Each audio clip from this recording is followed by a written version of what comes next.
Hi అండి, అందరికీ happy Sunday. ఇవాళ సండే కదండి. సో సూపర్ రెసిపీ అండి. చూస్తుంటే నోరు ఊరిపోతుంది కదా. సో అయితే వెజ్ బిర్యానీ చేశాను. దీన్ని కుస్కా అంటారు, వెజ్ బిర్యానీ అంటారు అనమాట. సో అయితే చర్చికి అయితే ఇలా చేసేస్తాం అనమాట. సో సూపర్ టేస్ట్ అండి. చూస్తుంటే నోరు ఊరిపోతుంది కదండి. చూడండి ఎంత చక్కగా వచ్చింది రైస్ అయితే. సేమ్ అలాగ వచ్చిందనమాట, ఒకటికి ఒకటి అంటుకోకుండా. సో అలాగే తయారు విధం కూడా చూసేద్దాం. ముందుగా అయితే పెద్ద మందటి పాత్ర పెట్టుకొని 1 లీటర్ ఆయిల్ వేసుకున్నాను. ఆయిల్ అయితే హీట్ ఎక్కిన తర్వాత మసాలా దినుసులు వేసుకున్నానండి.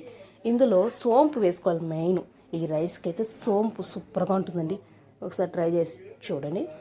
టేస్ట్ కూడా సోంపు వేస్తే బాగుంటుంది. అలాగే హెల్త్కి కూడా చాలా మంచిది అనమాట. జీర్ణాశయం కూడా బాగా అవుతుంది.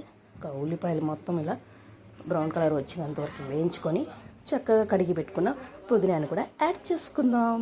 సో సూపర్ కదా. సో నా వీడియో మీరైతే చాలా సపోర్ట్ చేస్తున్నారండి. చాలా అందరికీ చాలా రుణపడి ఉన్నానండి నేనైతే.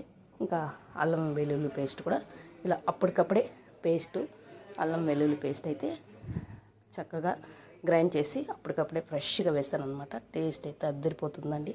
ఇంకా రాళ్ళు ఉప్పు వేసాను. ఇందులో అయితే నేను సాల్ట్ వేయలేదు. చక్కగా ఇంకా తగినంత ఉప్పు వేసుకొని టమాటా ముక్కలు ఇలా కట్ చేసి పెట్టుకున్న టమాటా ముక్కలు యాడ్ చేసుకొని మొత్తం ఇలా కలుపుకొని చేసేసేవాళ్ళంట. చక్క అయిపోతుందండి. ఇందులో పెరుగు కూడా వేసాను అనమాట. పెరుగు వేస్తే కూడా టేస్ట్ అయితే అదిరిపోతుంది. ఇంకా ఇందులో కొంచెం నిమ్మపండు కూడా పిండాను. పుల్లతనం కూడా ఉంటుంది.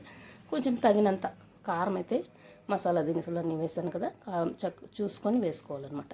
మొత్తం ఇలా వేసుకొని మొత్తం బాగా పచ్చివాసన పోయేంతవరకు వేయించుకొని కొలత పెట్టుకున్న వాటర్ని కూడా ఇందులోకి యాడ్ చేసుకుందాం.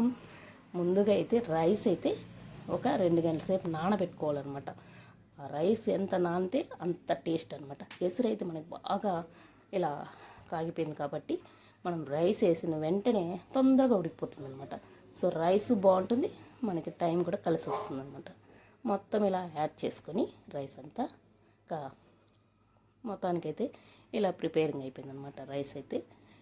ఇంకైతే చర్చికి అయితే ఇంకా రెడీ అవ్వాలన్నమాట. ముందుగా లేచిన వెంటనే ఇలా వంటలు అనమాట. నేను మా వారు ఇలా చక్కగా కలిసి ఇలా అయితే మొత్తానికి అయిపోయిందండి వంటలు అయితే. ఇంకా స్నానానికి అయితే వెళ్ళాలి. మొత్తం ఇలా రైస్ అయితే దగ్గరికి వచ్చేసింది. ఇందులో చివరగా కొత్తిమీర సన్నగా తరిగి పెట్టుకున్న కొత్తిమీరని యాడ్ చేసుకుందాం.